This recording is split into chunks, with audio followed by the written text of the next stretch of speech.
Capítulo 9. La nada. Un año después. Alex, ya levántate, tienes que salir, no puedes quedarte encerrado aquí todo el día, tienes que bajar a cenar, es Navidad. No quiero, dije que no iba a bajar. ¿Por qué insistes? Tienes que bajar, hijo. Ya no es lo mismo, no quiero ver el asiento vacío del viejo. Hijo, tienes que ser fuerte, si tú no bajas habrá otro asiento vacío en la mesa y será más triste todavía. Realmente no tengo ganas de celebrar nada, ya no tiene sentido para mí la Navidad, ya no tiene sentido la vida, ya no tiene sentido nada.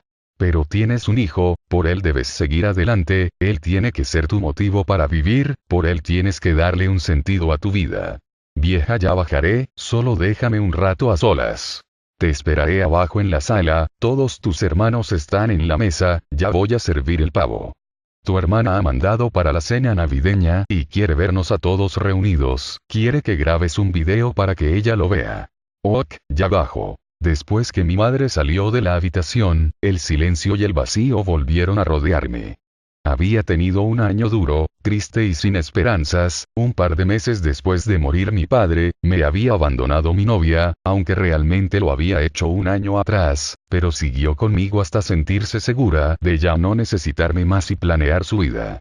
Eso terminó por destruirme. ¿Qué tipo de mujer planea abandonarte apenas has enterrado a tu padre? Me preguntaba yo y no encontraba respuesta. El año nuevo anterior, días antes de que muriera mi padre, ella había desaparecido desde la víspera y no daba señales de vida ni contestaba mis llamadas, luego apagó el teléfono. Ese día había sido el último en que trabajé en el restaurante japonés, había renunciado 15 días antes como manda la ley, y aquel 31 de diciembre, último día del año 2009, hice mi inventario y dejé conforme todo lo referente al bar. Era la primera vez que renunciaba y no me echaban de un trabajo. Aquel día trabajamos hasta las 4 de la tarde, luego de despedirme de Lalo, me fui a recoger a mi hijo y lo llevé a pasar el año nuevo conmigo. Al llegar la noche, había una atmósfera vacía en mi casa, mi padre permanecía en su habitación. Había tenido un pequeño accidente 15 días antes, lo cual lo había postrado en una cama, cosa rara en él que siempre fue una persona fuerte. Los demás miembros de la familia no estaban, todos habían salido a pasar las fiestas de Año Nuevo por su lado. Yo había planeado pasarla en mi casa, a la antigua, hacer una cena para 3 y pasarla como la pasaba en mis tiempos cuando era niño, donde todo era alegría y diversión. Puse una pequeña mesa en mi habitación y fui a una pollería a comprar 3 pollos a la plancha con papas fritas. Una para mi hijo, otra para mí y otra para mi novia. A pesar que la llamaba desde la tarde y no contestaba, tenía la esperanza de que llegaría antes de la medianoche, pero estaba equivocado, ella ya había planeado su noche de año nuevo a ocultas mías, se había ido lejos desde la tarde, a una fiesta con sus amigas y amigos de la universidad y había apagado el teléfono para que yo no la ubicara. Una hora antes de recibir el año nuevo, serví los filetes a la plancha y mi hijo, quien tenía 9 años, me preguntó para quién era el tercero, yo le dije que era por si queríamos repetir el plato. Terminamos la cena media hora después y luego, al llegar la medianoche salimos a la puerta a prender los fuegos artificiales. Tal vez era el presagio de lo que vendría 10 días después, porque el nuevo año 2010 no vendría con ventura, sino todo lo contrario. Sería el derrumbe de mi vida como la conocí hasta ese momento. Por la ventana veía la silueta de mi padre acompañado de su compromiso y su hija menor, parece que estaban cenando juntos y lo estaban cuidando. Yo por otra parte, me encontraba solo en la calle, encendiendo los cohetecillos a la luna junto a mi hijo. Curiosamente, no encontré a ningún amigo contemporáneo en los alrededores. 15 minutos después subí de nuevo a mi habitación y noté cierta tristeza en mi interior y un aburrimiento en mi hijo. Estuvimos viendo televisión por 1 hora más hasta que se durmió. Yo no tenía sueño, seguía pensando dónde estaría bailando mi novia en ese momento. Era obvio que en su casa no estaba, porque ya había llamado ahí, y su padre había contestado. Yo no hablaba, solo le colgaba porque no me llevaba bien con él. Ya casi a las 2 de la madrugada, salí por mi ventana y me puse a ver la calle desolada, cuando me percaté que un amigo mío, Jorge, pasaba cambiado y animoso. Me dijo que subiría al bulevar y que lo acompañara, yo estaba en duda si acompañarlo o no, pero finalmente me animé. Fuimos hasta el mencionado bulevar, parecía como si toda la gente se hubiera volcado para allá. Pude ver una muchedumbre enorme de jóvenes abarrotando las discotecas y haciendo cola en las puertas de los antros para poder ingresar. A mí no me animaba a ingresar a ningún antro, ni bailar, ni beber, esa noche solo quería irme. Dimos un recorrido y pasamos por la puerta del Pisco Bar pero no entramos, dimos la vuelta y yo ya no lo soporté más. Le dije a mi amigo que me regresaba a mi casa, él me dijo que nos quedáramos un rato más, pero al ver mi desánimo, optó por irse conmigo. Al llegar a casa, me acosté en la cama y observé a mi hijo que dormía profundamente. Me dio cierta tristeza verlo así, durmiendo. Recordé que cuando yo tenía su edad, la pasaba con mis amigos, disfrutando toda la noche en el barrio, reventando cuetecillos y siendo felices hasta el amanecer. Pero los tiempos habían cambiado, ahora no había amigos. Todos se habían ido o habían emigrado, me encontraba solo, sin amigos y sin mujer, así que solo me quedó dormir. En los días siguientes, estuve sin saber qué hacer en mi casa, de rato en rato entraba a la habitación de mi padre que quedaba al lado de la mía, le puse una radio vieja para que no se aburriera y le dejé sintonizada una emisora donde ponían diferentes programas de 2 horas, donde hablaban de la problemática nacional, del gobierno y sobre todo de los jubilados. Cosa que a él le interesaba mucho en ese momento, porque estaba en trámites para recibir un dinero de los aportes de toda su vida. Como se le dificultaba caminar por el problema de la columna, se mantenía postrado en una silla. Algunas veces sacaba su silla al balcón y se sentaba a mirar la calle y a la gente pasar, cosa rara en mi padre, porque nunca lo había visto haciendo algo parecido en años anteriores. Yo había observado a los vecinos contemporáneos de mi padre, los cuales también salían de sus casas unas semanas antes de morir, como despidiéndose. Un vecino de la esquina, salía por su ventana y se mantenía horas ahí parado, viendo la calle y el barrio, pero su rostro transpiraba porque ya estaba enfermo y desahuciado.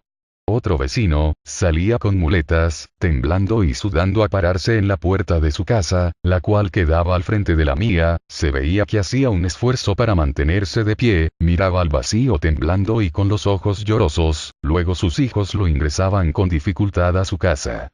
Otro vecino, quien tenía una tienda en la otra esquina, hacía lo mismo. Se paraba en la ventana y su rostro era similar al de los otros dos, reflejaba angustia y desesperación por el momento final, como presagiando el acercamiento a la muerte en su habitación, por eso salían a la calle a respirar aire puro y ver el barrio por última vez. En el caso de mi padre sucedía todo lo contrario, su rostro se veía más blanco, no transpiraba ni se retorcía. Estaba mal, pero no tenía alguna enfermedad terminal, solo salía al balcón con dificultad, por la pierna adormecida y el incipiente dolor en la columna.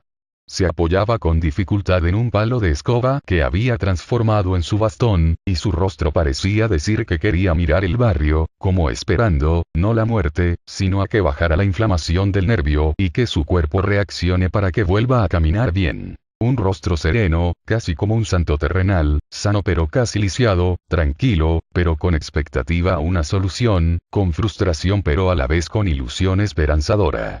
Así lo observaba yo. Mi madre por otro lado, lo había llevado con doctores que solo le administraban calmantes y aplicaban inyecciones para aliviar el dolor momentáneamente, pero no daban con una solución definitiva. Él ya había sufrido algo parecido 20 años antes y lo había podido superar, era un hombre fuerte y parecía que también superaría esto. 10 días después murió, pero no a causa de su columna, fue por la acumulación de frustración y por la impotencia de estar prostrado en una silla.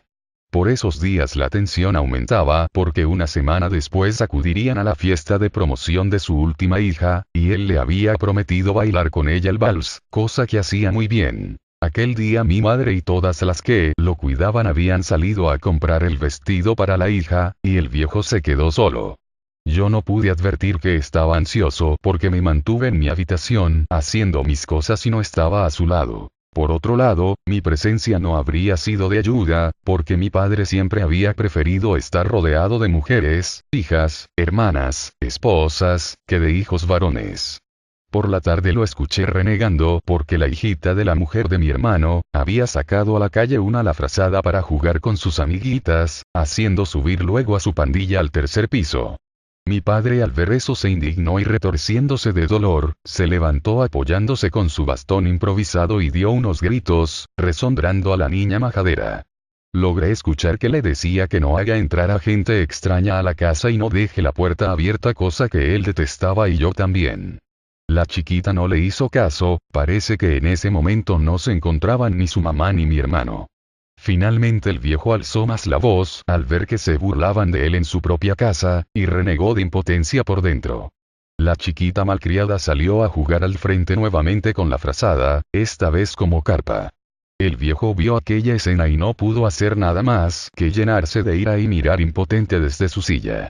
Horas más tarde llegó mi hermano y viendo la frazada en la calle fue a quitársela, resondrando a su entenada. Por la tarde, el viejo había acumulado ira y rabia, lo cual había hecho presión en su pecho. Se había guardado la cólera y esta había aumentado cuando no vio a nadie a su alrededor que lo cuidara.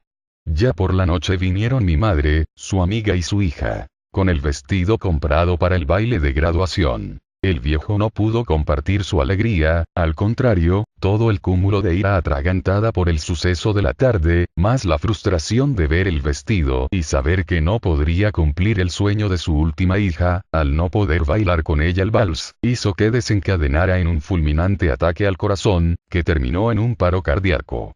Lo que vino después ya lo sabemos todos. Fue a raíz de ese acontecimiento trascendental, que yo me interesé por la quiropraxia. Estaba dispuesto a desentrañar todos los misterios de la columna vertebral, de las hernias, de las inflamaciones de los nervios y cómo estos afectaban la vida de un hombre, el carácter y los ánimos de una persona. Había visto en reiteradas ocasiones cómo mi madre, desesperada, llevaba a mi padre a que los médicos le dieran una solución y lo único que hacían era darle calmantes e inyecciones que no solucionaban nada. Entonces mi padre tal vez pensó que no tenía otra solución, pero sí la tenía.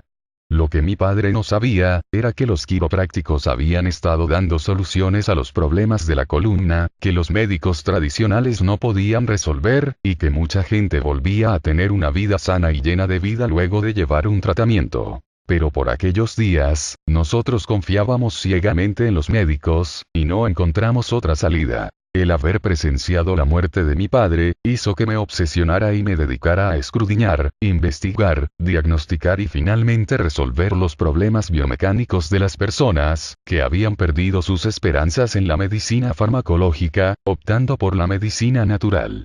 Pero eso vendría 2 años más tarde, por ahora yo solo era un renegado de la vida, y la nada invadía mi mente y mi habitación. 1 año después, había probado abrir un negocio de lavado de autos con mi amigo Jeremías. Pero este amigo me abandonó 2 meses después, por un trabajo bien remunerado en provincia, y yo me había quedado solo.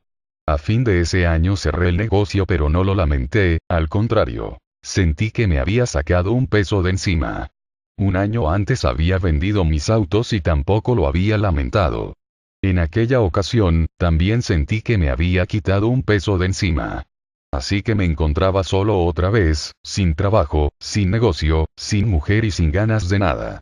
La nada otra vez, la nada que lo invade todo. Con el dinero de la venta de mis autos pude tener un año sabático, en el que pude vivir sin trabajar y solventar mis gastos.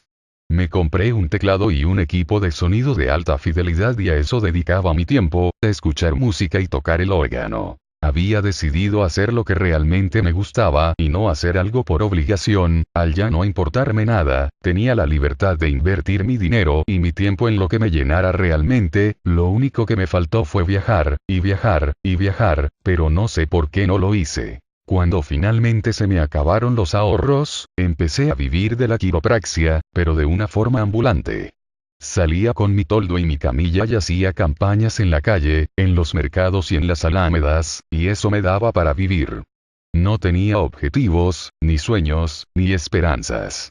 Me hice amigo de los ambulantes que conocí y con ellos viajé a Huánuco para realizar una campaña por allá, de paso me dio tiempo para visitar a una vieja amiga, Ruth, quien era como una hermana para mí, era también la prima de mi exnovia, quien la quería como una hermana también.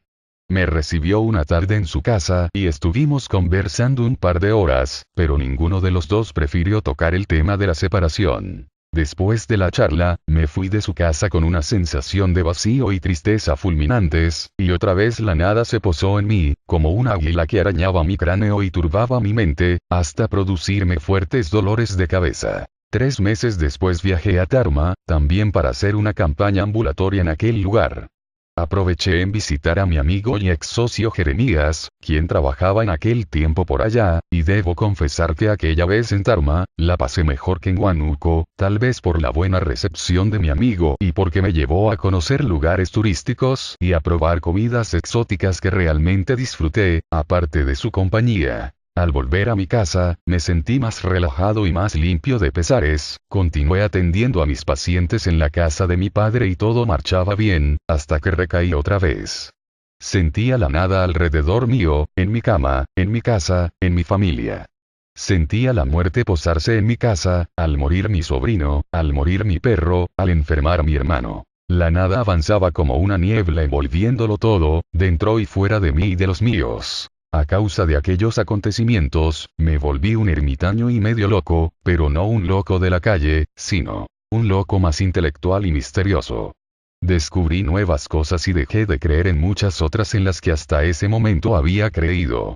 Empecé a tener ideas diferentes, las cuales mis amigos y mi propia familia consideraban absurdas. Pero yo ya no daría marcha atrás, la nada me había llevado a lugares inhóspitos de la mente y a descubrir nuevas cosas. Para mis amigos yo había caído, pero para mí, ellos se habían quedado atrás.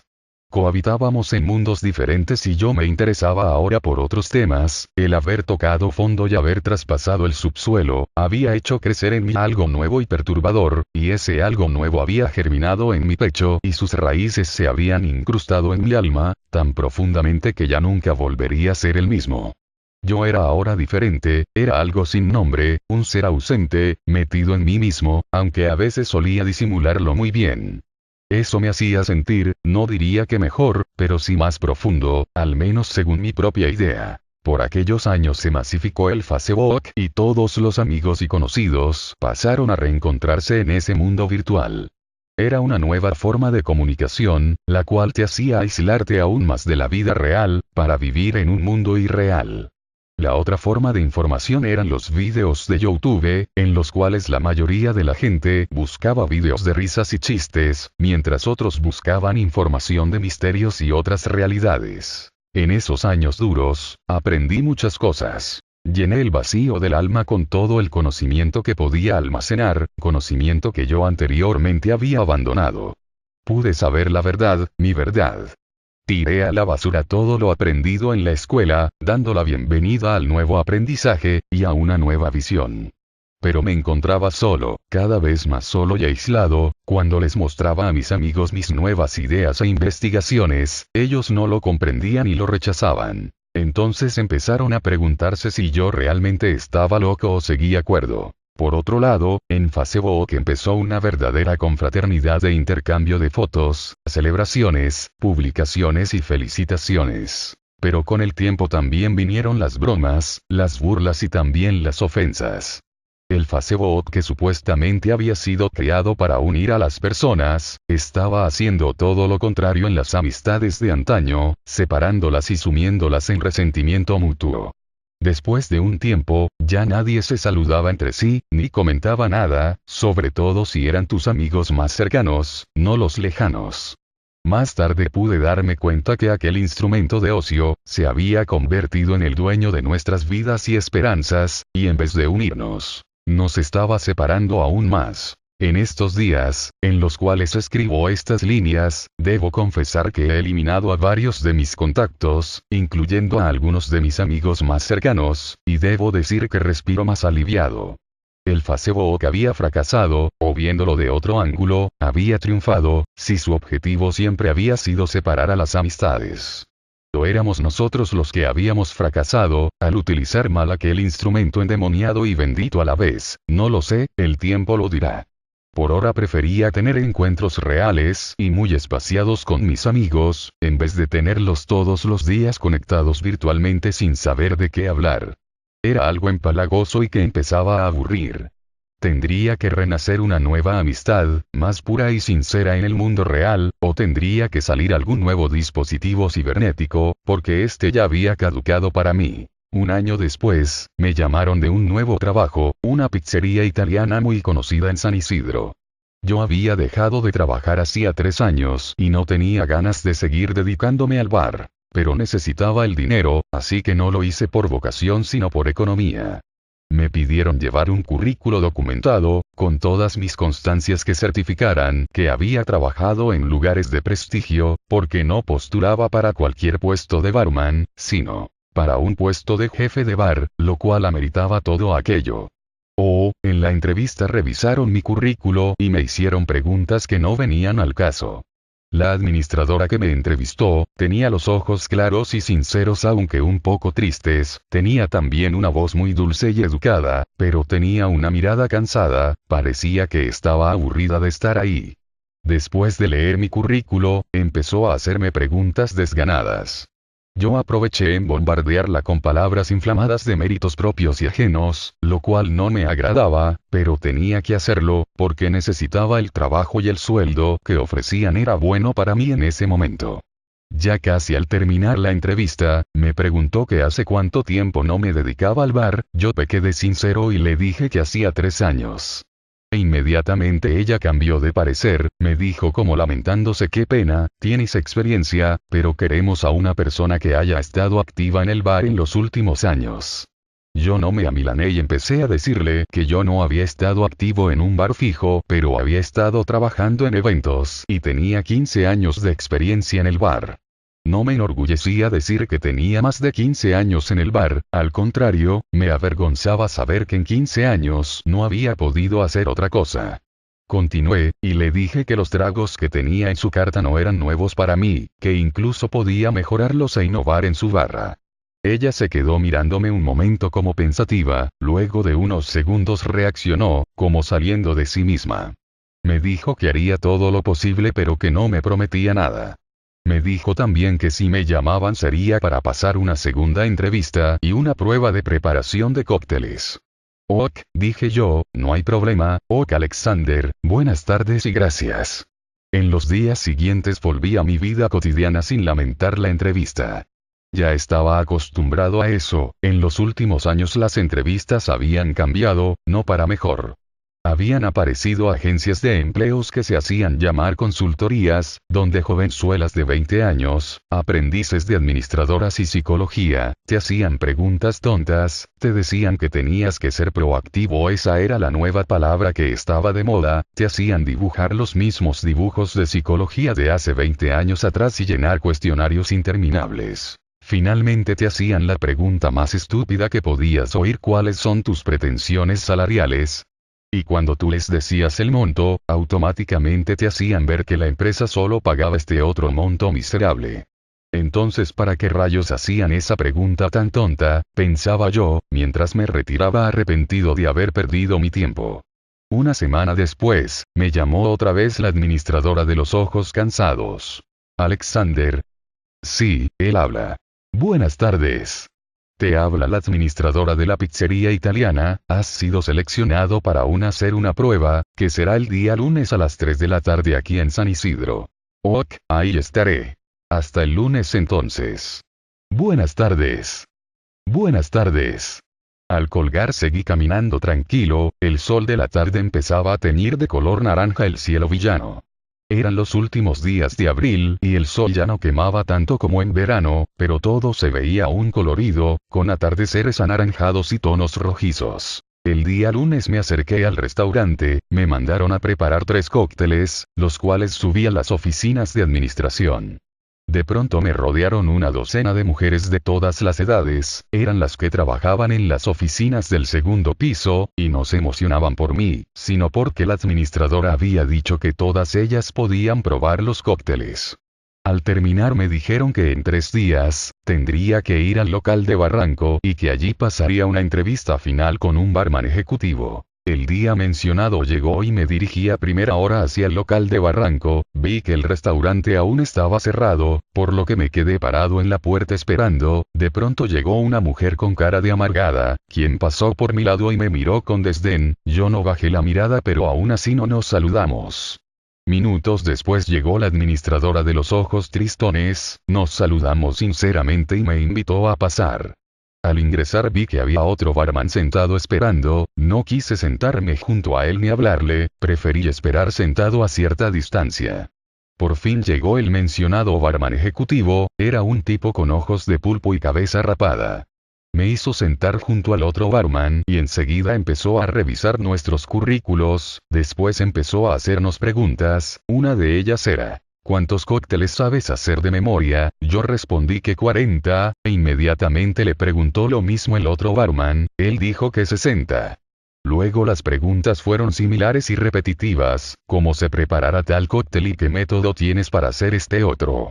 Yo respondía con la verdad y sin tratar de darme mucha importancia a mí mismo, creo que me había desanimado al ver que aquellos dos barmans ya se conocían y habían trabajado juntos, porque a la pregunta de ¿y cómo es tu estilo de trabajar? El otro barman le respondió: tú ya sabes cómo trabajo, lo cual me hizo pensar que ya estaba todo arreglado entre ellos y que a mí solo me habían hecho ir a perder el tiempo. Al terminar la entrevista, me despedí de ellos y observé que el otro barman le dio la mano a su amigo y se quedaron conversando. Luego la administradora me presentó a la horrible mujer con cara de perro que había visto antes entrar por la puerta y a la cual no había saludado. La mujer me miró otra vez con odio, sin que yo le hubiera hecho nada, advertí que no me daría la mano si la saludaba y mucho menos un beso, por eso solo la saludé con la mirada y con un ¿qué tal?, pero ya era tarde, la mujer era una amargada solterona que escupía bilis y a mí ya me había marcado con la mirada. En los días siguientes, me sorprendió que me llamaran para decirme que había sido aceptado en el puesto y que empezaría a trabajar con ellos, con un contrato de 3 meses como prueba.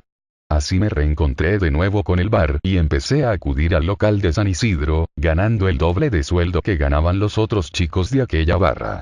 La administradora me especificó que se me pagaría tal cantidad, porque tendría que ir al restaurante de San Isidro de martes a jueves en horario partido y luego los viernes y sábados al anfiteatro de Barranco, a partir de las 6 de la tarde hasta las 3 o 4 de la madrugada, dependiendo de a qué hora acabe el evento. Eso era lo único fregado para mí, el tener que buscar taxi a esas horas de la noche para llegar a mi casa, pero al menos me entretenía con los shows y tenía todo el día del viernes y el sábado para hacer mis cosas. Al ingresar al anfiteatro, me di con la sorpresa de que el otro barman que habían entrevistado junto conmigo, también había ingresado a trabajar a la empresa, es decir, nos habían hecho ingresar a los dos para ver quién respondía mejor, y para elegir con cuál de los dos se quedarían. Al principio desconfiaba de aquel barman, supuestamente era el jefe de bar, pero no se veía mandón ni autoritario, hacía lo suyo, trabajaba tranquilo y dejaba trabajar. Yo estaba de acuerdo en que él sea el jefe, porque así me quitaba el peso de la responsabilidad de manejar el bar y no me tendría que quedar a rendir cuentas ni hacer inventarios. Como era de esperarse, la tía cara de perro era la encargada de manejar el anfiteatro y como ya lo intuía, empezó a tratarme mal. Yo ya estaba podrido de tener que lidiar con lo mismo en cada trabajo por el que pasaba, estaba harto de tener que convivir con gente poco evolucionada y amargada, que desfogaba su frustración tratando mal a los trabajadores, solo por sentirse importante y llenar su vida vacía. De todo eso ya estaba suficientemente harto y asqueado, así que no tenía por qué aguantar a esa vieja de mierda. Estaba decidido a irme y no volver, pero no sé por qué me quedé. Al empezar la noche, lo primero que hacía la tía cara de Pitbull, apodo en honor a mi primer jefe, era botarme de la barra del anfiteatro y mandarme al bar de la pizzería, que quedaba en el mismo local pero en otro ambiente. Pero lo que la tía cara de Pitbull no sabía, era que me hacía un favor. Ahí había una barra vieja, de otros tiempos, una barra con perfil bajo y nada ostentosa, con un barman viejo, atornillado entre la madera y que se resistía a jubilarse porque no sabía hacer otra cosa. El viejo barman hacía lo que podía, pero su edad y su sistema nervioso ya le estaban pasando la factura. La primera vez que entré a ayudarlo, primero lo saludé y sabiendo que era su territorio y él era el macho dominante, le dije que me habían mandado a ayudarlo en lo que él necesitara. Al viejo barman le decían el tío Chistris o tío Chis a secas, él se reía, no sabía lo que eso significaba, tenía unos 70 y tantos años, y la tía cara de Pitbull hacía todo lo posible para joderlo y aburrirlo, para que renuncie y se vaya, pero él resistía. Hola Jimmy. Me dijo el viejo barman la primera vez que me vio y luego se rió, yo me reí también y le pregunté por qué me decía Jimmy, él me respondió que me parecía bastante a un antiguo barman que había trabajado antes ahí y al parecer había sido muy bueno porque todos lo extrañaban. A mí me daba lo mismo que me llamen Jimmy o con cualquier otro nombre, porque ya no me importaba nada, ni siquiera mi propio nombre. A partir de ahí en adelante, todos empezarían a llamarme Jimmy, al menos el nombre le pertenecía a un buen barman. Los viernes y sábados había show en el anfiteatro, pero los domingos no, por eso volvíamos al bar de San Isidro, y era lo más aburrido que una persona podía soportar. Las horas pasaban lentas y no veía cuando llegaran las 12 para cerrar y poder largarme de ahí. Los domingos ingresábamos a las 5 de la tarde, después que los chicos de la mañana se iban, David y yo éramos los nuevos barmans y los chicos antiguos hacían todo lo posible para averiguar cuál de los dos era el nuevo jefe y sobre todo, cuál sería el sueldo que ganaríamos. En aquel bar trabajaban 3 chicos, de los cuales uno era un flaquito que hablaba como gago, el otro era un chato cabezón, hijo de una cocinera del restaurante de Barranco y el tercero era el más insoportable. Un morenito, el cual había regresado de la temporada de verano en Asia y se creía el sabelotodo. Cuando me vio, lo primero que hizo fue preguntarme en qué lugares había trabajado y qué experiencia tenía. Yo le decía que había trabajado en barcitos de mala muerte nada importantes, nada conocidos, y con eso lo aburrí para que me deje en paz. El tipo era soberbio, había sido, junto a otro barman, al cual habían despedido por querer ganar más, una especie de reyes en Asia y quería seguir haciendo lo mismo en San Isidro. Los otros 2 chicos le tenían antipatía, y es que aquel morenito creía que por haber estado en Asia, ya nadie podía ser mejor que él. Yo lo medía y trataba de hablarle lo menos posible, entonces se aburría, pero se me pegaba para aconsejarme cómo debía preparar los cócteles y esto y lo otro. Yo lo escuchaba y lo dejaba hacer. Él creía que era mi maestro en ese momento. Para zafarme de él, yo permanecía en el lavadero, lavando las copas y los vasos, me importaba un pepino el bar y tener un protagonismo en él, había perdido todo interés por la coctelería y sobre todo por las competencias. Trataba de evadirlo, no por temor, sino por aburrimiento, hasta que una noche chocamos. Me mandó a hacer unas cosas y yo no le hice caso, me reclamó que debía obedecer porque yo era el nuevo, yo le respondí mirándolo a los ojos acá seré nuevo para ti, pero en el bar soy más antiguo de lo que te imaginas, así que tú a mí no me ordenas, ok, podemos trabajar en equipo si quieres, si no, puedes quejarte con administración. El moreno se quedó pálido, obviamente no esperaba esa reacción de mi parte. Me preguntó mi edad y yo le dije la verdad, en ese momento se dio cuenta que yo casi le doblaba la suya. Le dije también, para que no le quede dudas, que yo ya estaba curtido en este oficio y él recién había salido hace un par de años del instituto. Detestaba decir esas cosas, pero a veces era necesario cuando te querías quitar a alguien de encima de una vez por todas. Como no podía derrotarme hablando, empezó a ponerme apodos, hasta que yo le puse uno que le quedaba como anillo al dedo porque parecía su hermano gemelo. Le dije, delante de los mozos, que se parecía al general, sí, el cantante de reggaetón. Todos los mozos empezaron a burlarse de él, y él se puso furioso y ya no me molestó más. Por otro lado, siempre chocaba con el chato y el gago, los cuales le decían que se calle, que ya no hablara tanto, que aburría no puede ser callado como Jimmy, le decía el chato, refiriéndose a mí. Y agregaba, así deberías ser, perfil bajo, porque ya nadie te soporta y ahora ya no estás en Asia. Él se defendía diciendo que ellos no lo entendían, que él tenía para más, que ese bar era aburrido, en eso tenía razón, y que pediría su cambio a Barranco. A mí la verdad me importaba 3 rábanos si el morenito se iba o se quedaba o si era mejor o peor que nadie. Me había dejado de interesar el bar y todo lo referente a él, me escondía detrás de la barra y permanecía en el lavadero, porque no quería estar presente en las decisiones, pero tenía que seguir asistiendo y cumplir un horario para poder recibir mi paga, que era lo único que todavía me interesaba del trabajo. Los chicos del bar empezaron a preguntarme si yo era el nuevo jefe de bar que había estado buscando la empresa, yo les decía que no. El chato había postulado varias veces para ser jefe de bar y se lo habían negado, y eso él no se lo había perdonado a la empresa. Sentía que había perdido esa oportunidad y sobre todo ese sueldo, pensaba que tenía el derecho de ser jefe de bar solo por tener 2 años ahí metido. Por eso me preguntaba si yo era el nuevo Mesías del que tanto hablaban las escrituras del bar. Yo por supuesto se lo negaba 3 veces, tenía que decirles eso para no ganarme su enemistad y que no me agarrasen antipatía, pero el chato siempre se quedó con la duda. Después empezaron a sospechar de David, el otro barman que había postulado conmigo, él también ganaba el mismo sueldo que yo, y en verdad era él quien merecía ser el jefe del bar porque era el más disciplinado. A mí no me importaba, siempre y cuando me sigan pagando lo mismo que a él. David y yo poco a poco nos hicimos buenos amigos, él era más lento que yo, pero tenía más experiencia y era más paciente, es decir, yo era más rápido pero él tenía más resistencia, y era lo suficientemente responsable y maduro a comparación de los otros chicos, quienes iban más a jugar y a tomar gaseosas. Yo no tomaba gaseosas, prefería tomar jugos y comer pizzas, las cuales llegaban solas a mis manos a cambio de bebidas, todo funcionaba como en el incanato en aquella pizzería, todo era a base de trueque.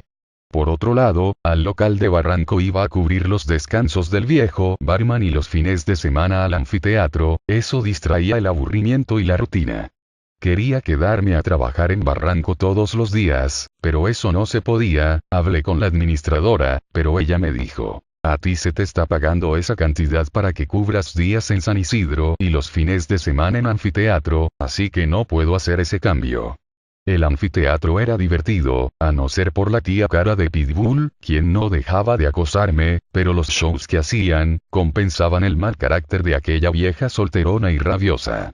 Entre los artistas que se presentaron en aquel lugar, estuvieron Carlos Galdós y su show, el imitador Fernando Armas, Gianmarco, grupos de rock nacionales, tributos a bandas de todos los tiempos y fusiones de música afroelectrónica como Nova Lima. De los artistas internacionales, estuvieron, el cantante de Los Prisioneros Jorge González y el compañero de Charly García en Sui Generis Nito Mestre. Tuve la suerte de verlos a todos, tanto en el escenario, como detrás de bambalinas. Eso fue lo único bueno de trabajar ahí. En la barra principal del anfiteatro, primer piso, trabajaba David con 2 ayudantes más y en la barra de arriba, segundo piso, trabajaba yo solo por decisión propia. La barra de arriba era un poco más chica, pero se abastecía para poder atender a todos los clientes del segundo piso. La tía cara de Pitbull había distribuido 2 barmans para cada barra, pero como abajo no se abastecían, la tía subía para llevarse al otro barman y preguntarme si yo podía hacerlo solo. Yo le decía que sí, lo cual era verdad, mientras más solo, mejor trabajaba. Cuando ya todos los clientes estaban con sus bebidas y cócteles en la mano, disfrutando del show, David me mandaba a uno de los barmans y me preguntaba si necesitaba ayuda, yo le decía que todo estaba controlado, que no se preocupe, y así me deshacía de ellos. En otras ocasiones, cuando no había show, el anfiteatro se usaba para ver los partidos del Mundial de Fútbol Brasil 2014. En toda la temporada venía gente de todos los países a mirar, en pantalla gigante, aquel acontecimiento, pero sobre todo se llenaba más, cuando jugaba la selección argentina. La mayoría saltaba y celebraba los goles argentinos. Inclusive había algunos peruanos que se ponían la camiseta argentina. Parecía que no teníamos identidad, pero era comprensible. Nosotros no íbamos a un mundial hacía más de 30 años, y ya casi no teníamos expectativas futbolísticas con nuestra selección. Pero 3 años después, en el 2017, finalmente clasificamos al Mundial de Rusia 2018. Entonces recién se pudo ver a grandes y chicos, viejos y jóvenes, con camisetas peruanas, gorras y vinchas, con los nombres de sus ídolos peruanos estampados en ellos. Así, sin darse cuenta, se extinguieron las camisetas de otros países y volvimos a tener otra vez identidad e ilusión por nuestra selección. Las cosas parecían que estaban cambiando. En la pizzería de San Isidro no me sentía a gusto, sobre todo desde que ingresó a trabajar a la barra, una horrible mujer machona con problemas de ira. Ni bien entró empezó a chocar con todos y a todos hizo la vida imposible. Le gustaba el poder y el mando, tenía un problema de identidad. Sus años oscuros y su turbulenta infancia, habían hecho crecer en ella frustración y rencor hacia todos. Era ambiciosa y no paró hasta tener un cargo. Porque a la gente que es así, les gusta ser vista y que la tomen en cuenta en las decisiones más importantes, y son capaces de todo con tal de ascender. Le gustaba tratar mal a los demás y que todos la idolatren como si fueran sus súbditos. Por supuesto que yo no me dejé pisotear y no pasó mucho tiempo para que chocáramos. A esta tipa, además de mentir, le gustaba calumniar a sus compañeros ante la administradora, a la cual envenenaba con sus comentarios. Cuando yo o cualquiera quería defenderse y hacer valer sus derechos, ella inmediatamente subía a las oficinas de administración, inventaba historias de cómo ella era la víctima y nosotros saboteábamos su trabajo, que lo único que ella quería, era mejorar el bar y cosas por el estilo, y la administradora por supuesto, le creía. Yo no me dejaba mandonear y le respondía en todo. Entonces un día me mandó a llamar la administradora, me dijo que últimamente había tenido quejas mías y que yo no estaba cumpliendo con las expectativas de la empresa, y que si seguía así, me iba a tener que retirar. Yo asentía con la cabeza y no le contradecía en nada, sabía que en estos casos no vale de nada quejarte, la guerra tenía que ganarse en otro lado y con pruebas. Yo había estado observando la conducta de esta mala mujer, que nos hacía la vida imposible. Sabía que ella era machona, que se metía a los baños a ver cómo se cambiaban las azafatas y las cocineras, sabía también que iba a discotecas gays, donde invitaba tragos a las chicas debutantes de lesbianas y las embriagaba, para luego aprovecharse de ellas. Todo esto ya lo sabía bien, pero no podía decirlo. En el corto tiempo que estuvo en el bar, se aprovechó de su cargo e hizo de las suyas, amenazó a los chicos y los llegó a dominar, sin que fuera descubierta por los superiores. Porque las oficinas de administración quedaban en el segundo piso y no podían ver cómo ella se comportaba realmente. Pero si de día se comportaba así, lo peor venía en la noche, cuando ya no quedaba nadie de administración, entonces ella sacaba su verdadera personalidad destructiva y de odio hacia los demás. Nosotros llegamos a los gritos porque me quería doblegar y yo no me dejaba. Se creía con derecho a someternos porque se había ganado la confianza de la administradora. Pero lo que esta machona no sabía, era que la verdadera dueña del restaurante, era una viejita de pelo blanco, quien se sentaba en una mesa cerca de la barra junto a su esposo y su hermano, quienes ya habían estado observando el comportamiento de esta negativa mujer. Los otros chicos, ya habían ido a hablar con la administradora, pero ella estaba cegada y no les creía nada, lo que necesitábamos era una prueba, no palabras. Hasta que un día la tipa, después de comer y en vez de subir a los baños a lavarse los dientes, lo hizo en el lavadero del bar donde lavábamos las copas. El cajero, que era el chismoso oficial del restaurante, llamó inmediatamente a la oficina de administración y la asistente bajó y la encaró. Por supuesto que la machona mitómana se negó, pero el cajero la encaró y le dijo que él ya la había visto y tenía un testigo. La machona volteó hacia mí y dijo: Alex, diles que es mentira. Yo respondí que era verdad, que yo también la había visto. Ella se puso furiosa y siguió negándolo todo. Después la administradora revisó los vídeos de las cámaras, pero esta tipa astuta se había puesto de espaldas tapando la evidencia. La administradora me preguntó si era verdad lo que estaba diciendo y que si estaba mintiendo me podría costar el cargo. Yo dije que sí. Antes de continuar, la viejita italiana se acercó y le dijo a la admiradora que ya no quería que esa tipa siguiera trabajando en la pizzería, que era una orden. A la administradora no le quedó otra cosa que obedecer. Lo único que yo hice fue respirar más aliviado. Nos habíamos quitado a un monstruo de encima. Su reinado de terror duró 2 meses hasta que cayó y nosotros volvimos a ser un equipo. Pronto ingresó un nuevo barman ejecutivo, Isaac. Él era profesor en un reconocido instituto peruano-francés muy reconocido en Lima. Era una persona noble y sabía bastante del mundo de la coctelería.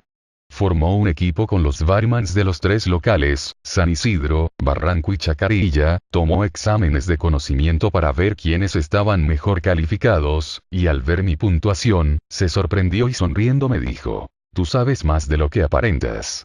También dijo que iba a traer a un alumno suyo, que era de Cañete, él se quedaría atendiendo en el bar de Barranco. Yo le dije que quería ir a trabajar al bar de Barranco, él dijo que no se podía, que me necesitaban en el anfiteatro y en San Isidro. Además el bar de Barranco es feo y antiguo, ¿qué vas a hacer ahí? En ese momento lo miré y me dije a mí mismo: si tú supieras que eso es exactamente lo que yo necesito.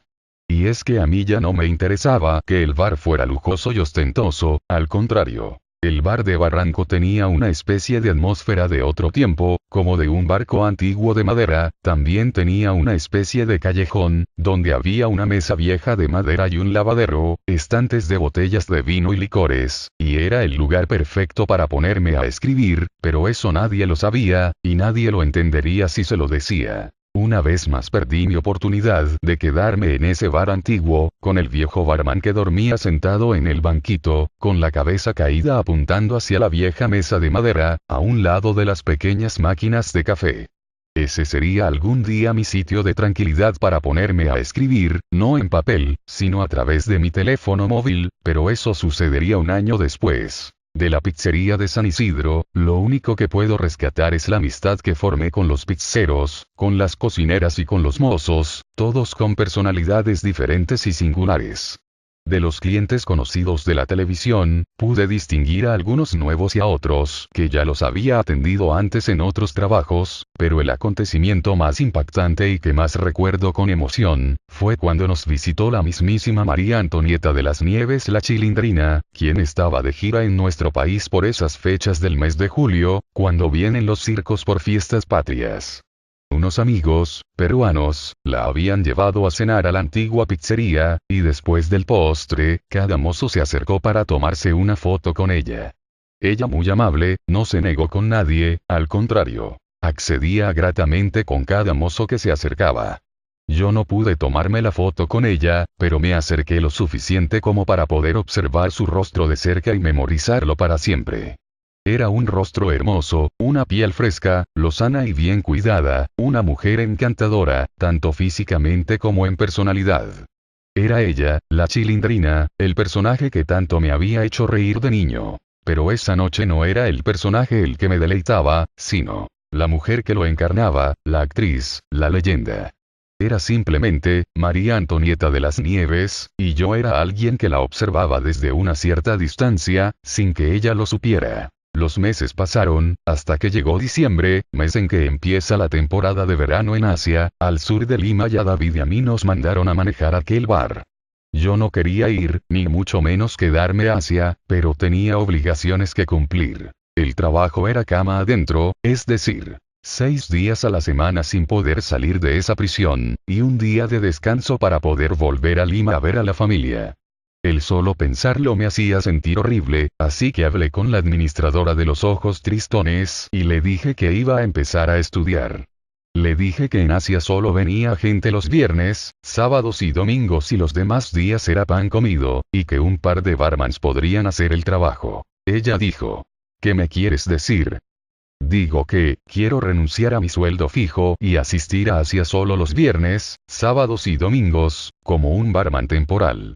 Pero te van a pagar solo por 3 días. No importa, esos días son los más fuertes y yo los voy a cubrir.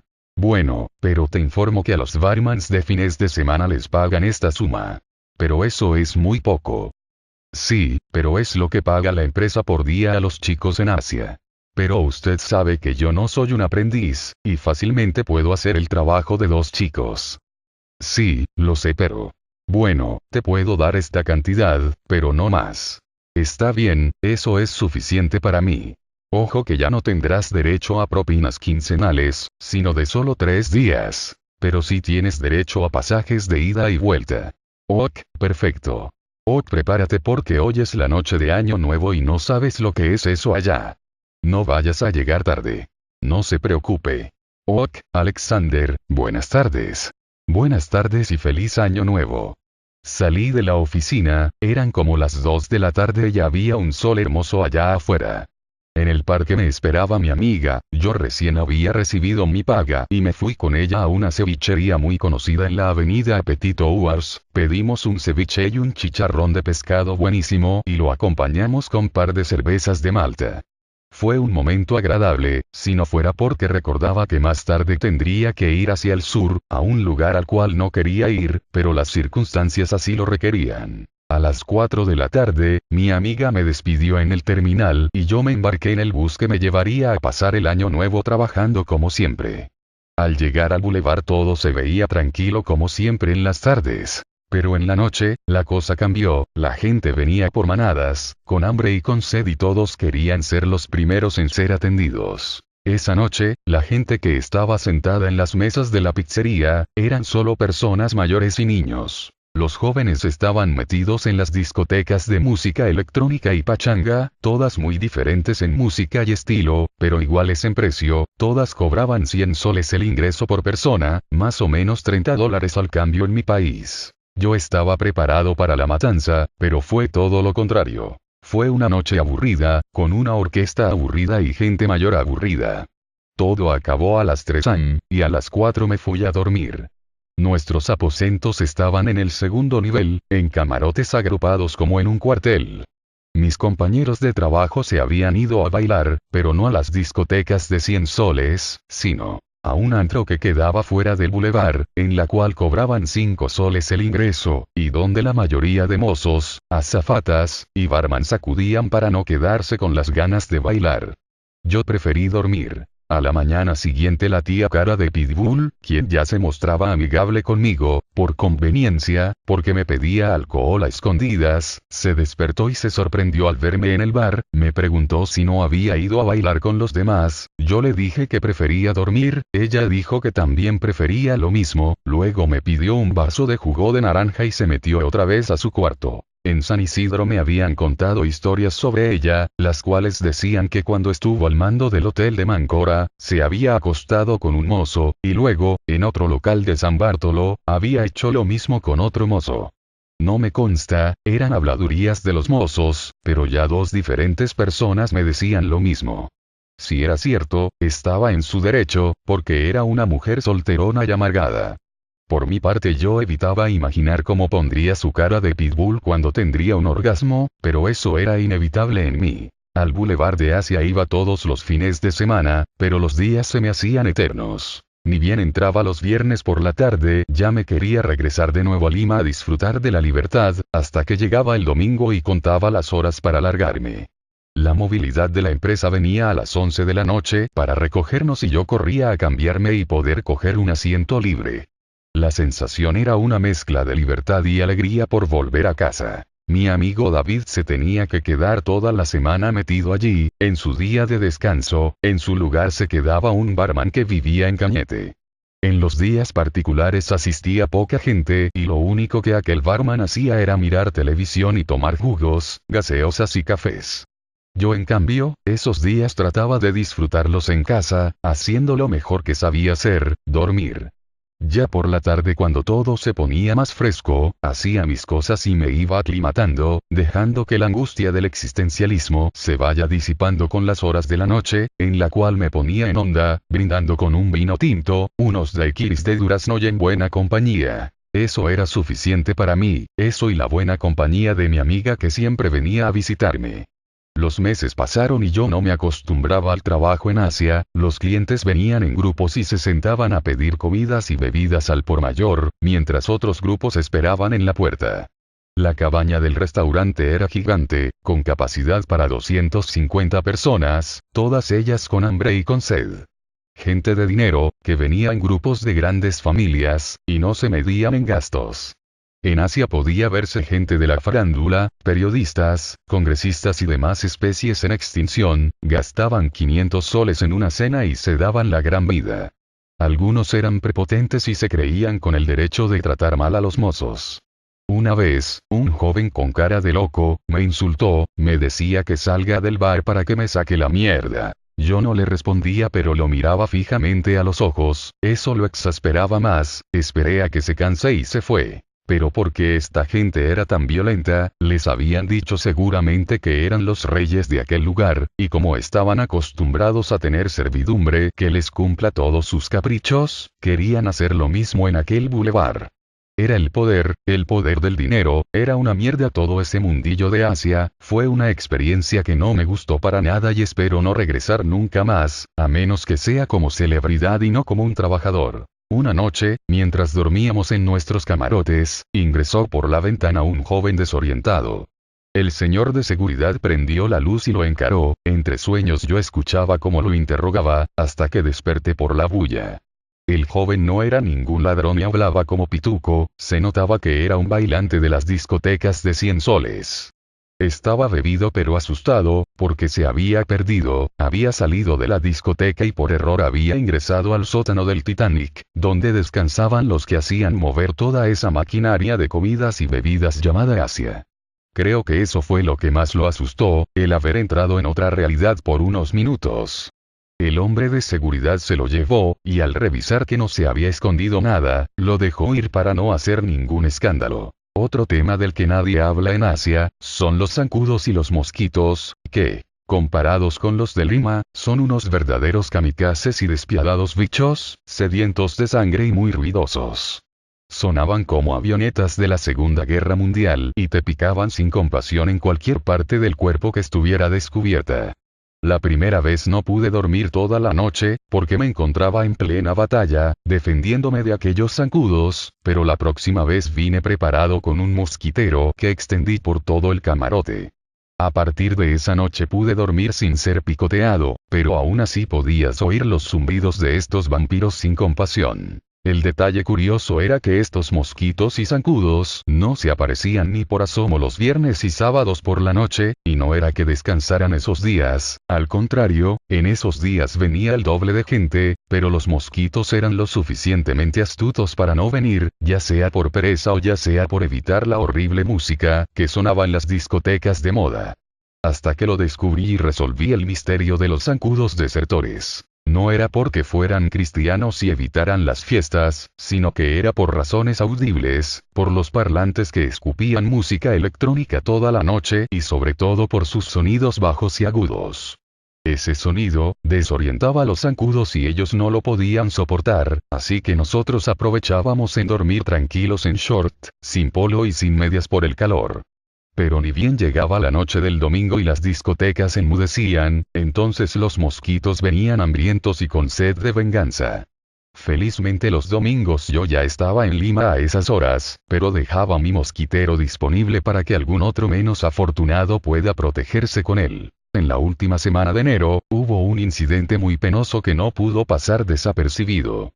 Un grupo de mozos que salían a beber siempre hasta el amanecer, porque las puertas de la cabaña se cerraban a las 2 am. Habían estado ingresando por una de las ventanas que estaba sin asegurar, y no precisamente para poder dormir, sino para sacar cervezas del bar que quedaba cerca de la entrada.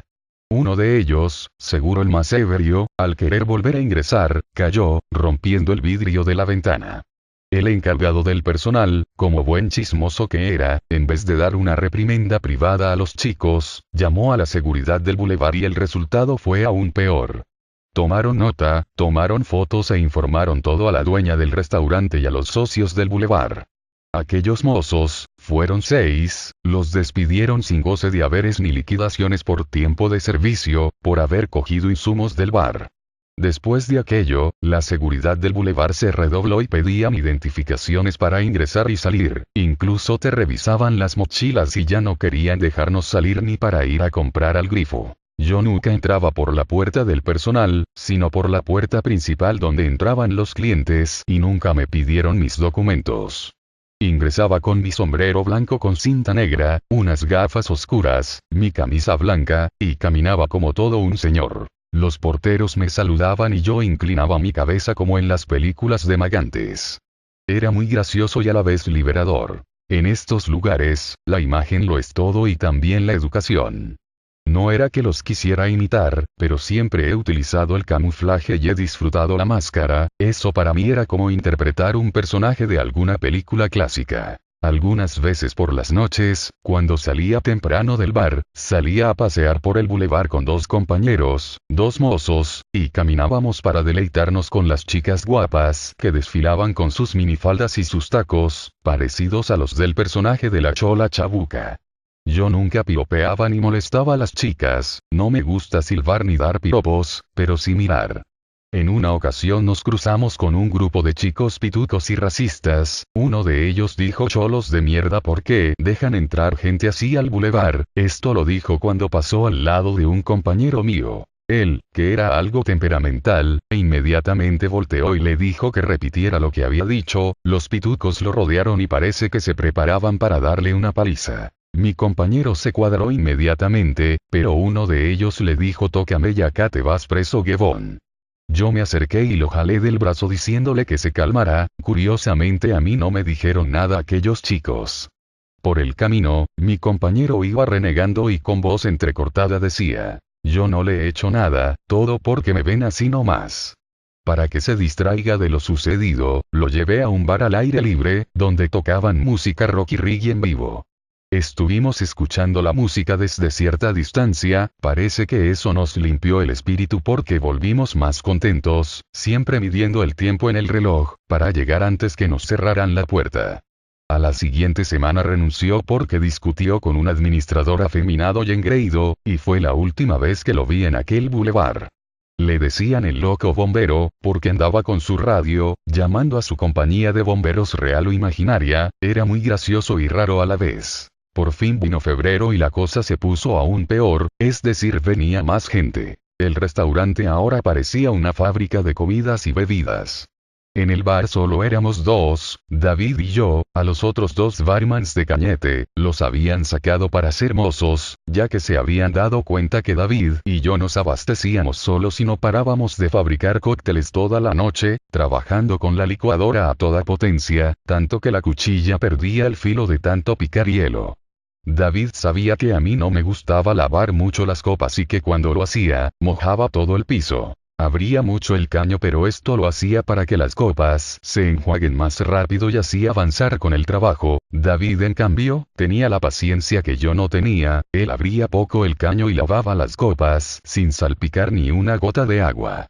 Por esa razón, yo permanecía adelante en el bar, preparando los cócteles y todo lo que se pueda beber. David no me decía nada porque sabía que yo era más rápido para preparar los cócteles. David era una persona serena, y yo era más loco. David era una persona más calmada, hasta para hablar. Yo era más eufórico y chistoso. David era el hermano mayor, y yo era más juguetón, pero con cara seria. Terminaba rápido mi trabajo para poderme ir al bar que se llamaba Jack Daniels, como el whisky, el cual quedaba en el mismo bulevar y coincidentemente al frente de una sucursal del Sushi Bar de Miraflores. Pero yo no iba por mirar el sushi, sino a tomarme un trago al Jack Daniels y escuchar a los grupos de rock, reggae o jazz que se presentaban todos los sábados. Ahí me paraba con mi vaso de chilcano en la mano y mi cigarro, y me deleitaba escuchando a las bandas que se presentaban. Hasta que acababa el show y regresaba a mi cuarto tranquilo. Ya no era necesario ir a bailar con los demás, para mí, los conciertos eran más divertidos, así sean pequeños y quedarán al frente del sushi bar de mis amores. Tal vez si hubiera sido Lalo el encargado de aquel sushi bar de Asia, la cosa hubiera sido mejor, escuchando con él el rock, sintiendo la música y charlando a la vez. Pero Lalo no estaba en Asia en aquel verano, estaba su primo Ivan, el cual me había echado 2 años antes de su restaurante, por la ridícula acción de haberme comido un pollo a la brasa, sin papas, por eso yo no había quedado bien con él ni él conmigo. Así prefería mantenerme, a cierta distancia. Parece que él también me veía de reojo, pero ninguno de los dos se acercaba a saludar y así fue mejor. Por fin llegó la Semana Santa no tan santa. Mientras en Lima prohibían las discotecas y todo estaba muerto por 3 días, en Asia era Sodoma y Gomorra. Yo estaba contento, no precisamente por la llegada de la Pascua, sino, porque en esas fechas se acababa la temporada de verano y todo ese sinsentido de Asia sería historia para mí. Por esos días me enteré que la administradora de los ojos tristes, iba a dejar su cargo y se iba a retirar de aquella empresa para siempre. Yo también hubiera hecho lo mismo, aquellas oficinas eran una olla de grillos. Aproveché en llamarle y decirle que ya se acababa la temporada de verano, y cómo iba a quedar yo en Lima. Lo que me respondió me dejó saltando de un pie, era lo que siempre había querido, me dijo. Está bien Alex, puedes retomar tu puesto, pero irías al bar de Barranco porque en San Isidro ya están completos. Bromeas, dije yo en mi fuero interno, es lo que siempre he querido, pero en palabras no podía decirle eso, así que solo le dije ok y le agradecí. Aquella administradora siempre me trató bien, aunque tenía los ojos tristones, eran claros y llenos de ternura. Tenía una hija y el padre la había dejado, tenía un rostro encantador, pero triste, un cuerpo algo rellenito, pero con una voz muy dulce, y una educación muy superior a todas las demás alimañas que conformaban la peor administración por la que he pasado en todos mis años de barman. Aquello lo recuerdo como una cueva de brujas, unas conspirando contra otras. Una de ellas era una chata aprendiz de contadora, y una de las más soberbias. La chata era una estudiante recién salidita de contaduría y que se encargaba de efectuar los pagos, cuando te acercabas a cobrar ni siquiera te miraba y cuando lo hacía, te recibía con un sí, como si de una bodega se tratara. ¿Qué, acaso crees que he venido a comprar boxers? Vengo a que me pagues mi sueldo, señorita aprendiz de contadora. Claro que eso solo lo decía en mi mente, muy valiente yo. La administradora hizo muy bien en salir de ahí y yo también, aquello era realmente una cloaca. Para el mes de abril, yo ya estaba yendo a trabajar a Barranco, me parecía que ese año 2014 definitivamente iba a ser mi año, pues todo estaba saliendo como yo lo había querido. El tío del bar se alegró cuando me vio. Jimmy, ¿vas a trabajar acá? Sí tío, ese Jimmy caracho, yo ahora podré irme a las 7 p.m. a mi casa, tú te quedas al cierre, ya Jimmy, claro tío Chis, yo me quedo. Usted vaya a descansar nomás. Para cuando el tío se iba, el bar era mío y el espacio también, por fin trabajaría solo sin que nadie que me moleste, ni me hable, ni me diga nada. Solo, trabajaba mejor y más rápido. Pude conseguir la clave del wifi y con eso podía ver los videos de YouTube y canciones en mi celular, así como escribir mis columnas y pensamientos, subiéndolas en lo que llaman redes sociales. Podía comer todo lo que quisiera, hacía trueques de gaseosas y jugos con las señoras de la cocina y de tragos con los pizzeros. Además tenía a Massimo como un aliado. Massimo era un italiano de unos 50 años, con cara de Eman y los amos del universo, el dibujo animado de mi infancia, era una persona extrovertida, divertida e inteligente, también compartíamos el mismo signo zodiacal y la afición por escribir, aunque él escribía cuentos eróticos y graciosos y yo mis vivencias.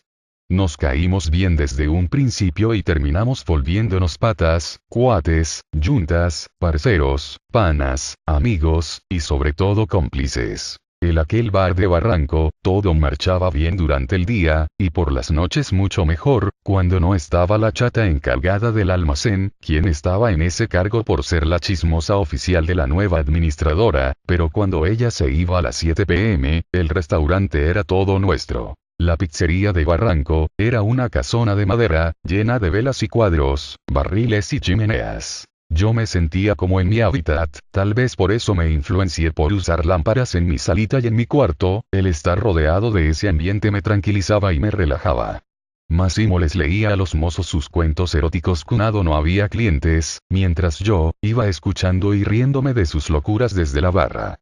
Realmente disfruté estar ahí, Barranco fue siempre para mí como un lugar de otro tiempo, donde podía esconderme del mundo y su locura, escapar del tráfico y de los lugares comunes con mucha gente, incluyendo el centro de Lima y todo su caos.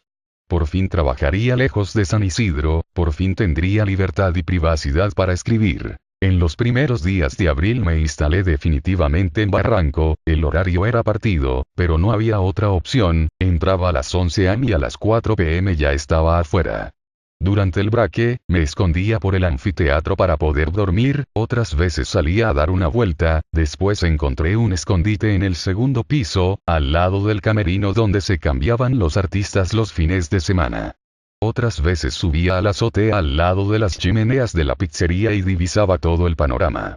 Por las tardes descendía caminando por la bajada de Baños, pasaba por debajo del puente de los Suspiros y bajaba hasta llegar a la orilla del mar, avanzaba caminando y recorría las playas de la Costa Verde hasta llegar al muelle de la playa Agua Dulce.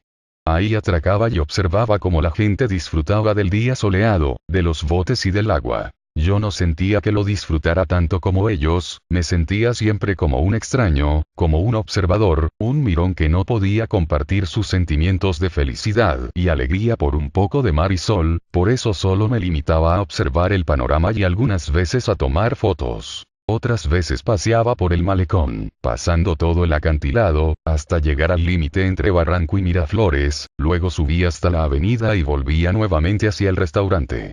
El braque era una hora muerta y una forma barata de matar el tiempo. Algunas veces el braque valía la pena, porque venía a visitarme mi amiga y nos íbamos a lo que yo llamaba mi jardín secreto, que quedaba entre los matorrales del mirador de Barranco.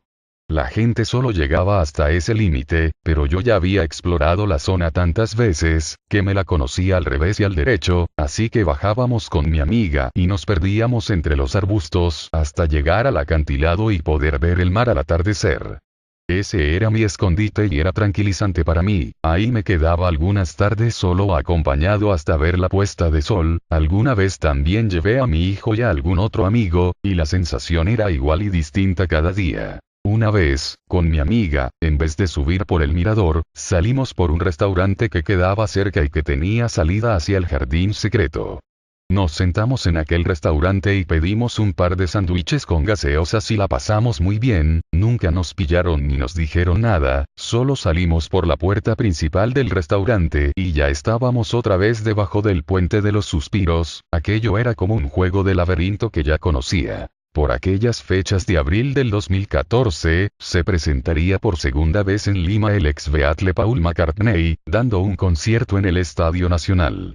Yo ya había comprado mis entradas desde febrero, aquel día trabajé hasta las 4 de la tarde y luego del braque me fui a mi casa para ya no volver, ahí me esperaba mi hijo y como tenía 3 entradas y mi amiga se encontraba indispuesta, llamé a mi amigo y ex socio del lavado de autos, Jeremías, quien por suerte escrita en su mano, se encontraba en su casa sin hacer nada y lejos de la mujer que lo custodiaba. Apenas vino a mi casa le di la sorpresa, le dije que iríamos al concierto, ¿de quién? De Paul McCartney. Él no lo podía creer, hasta que vio las entradas y se emocionó tanto que los dos saltamos de alegría. Nos fuimos en taxi hasta el Estadio Nacional, mientras, en todo el trayecto no paraba de sonar mi teléfono móvil. Era la nueva administradora, quien quería ubicarme a toda costa y arruinarme la noche. ¿Qué le podía haber dicho yo si contestaba el teléfono? ¿Qué sabía ella de mis preferencias artísticas? ¿Sabía acaso ella de buena música? ¿Qué sabían los administradores y contadores, del arte y la emoción que siente una persona cuando va a ver a su ídolo favorito? Solo te podrían recriminar y te dirían que eres un irresponsable, amenazándote que si no volvías inmediatamente a tu puesto de trabajo, serías despedido, porque la responsabilidad es primero y bla bla bla. Pero yo ya no me creía ese cuento, con el tiempo me di cuenta que es mejor perder un día de trabajo o el trabajo en sí, que perderte la única oportunidad de ser feliz con lo que realmente te gusta. Mi consejo a los jóvenes es que, si tienen que elegir como yo, que sea lo que más les guste, total. Al final igual los botarán de una patada en el culo y sin pagarles los beneficios sociales. Háganle caso a su corazón, el cerebro puede ser lavado pero no así el alma ni el corazón. Un par de timbradas más y eso fue todo, por fin dejaron de molestarme, luego todo fue paz. Ingresamos al enorme estadio, a ver a aquel enorme artista que habíamos admirado, escuchado y esperado desde pequeños. La noche simplemente fue inolvidable. Unos meses después, se asentó definitivamente el invierno en Lima, el viejo del bar enfermó y tuvieron que operarlo. Estaría internado por más de 3 meses, así que yo quedé solo. Necesitaba a alguien para que pueda cubrir mis descansos y los fines de semana en que yo me ausentaba en el anfiteatro. El barman ejecutivo, Isaac, me preguntó si tenía algún barman conocido que quiera cubrir el puesto por un mes. Yo no tenía amigos bartenders, y en ese momento el único que pensé fue en mi amigo Jeremías. Él no era barman, pero eso a mí no me importaba, lo único que sabía era que él se encontraba sin trabajo en ese momento, así que le lancé la propuesta y él accedió con algo de dudas, porque sabía que no sabía nada de lo que debía saber de un bar. Yo le dije que de eso no se preocupara, que yo le dejaría todo listo y que él solo despacharía cervezas y gaseosas y algunos jugos, lo demás sería fácil. Él seguía con dudas pero yo lo terminé por convencer. Lo presenté ante Isaac y hablé con la administradora. Jeremías sabía hablar bien y tenía presencia, lo demás no importaba.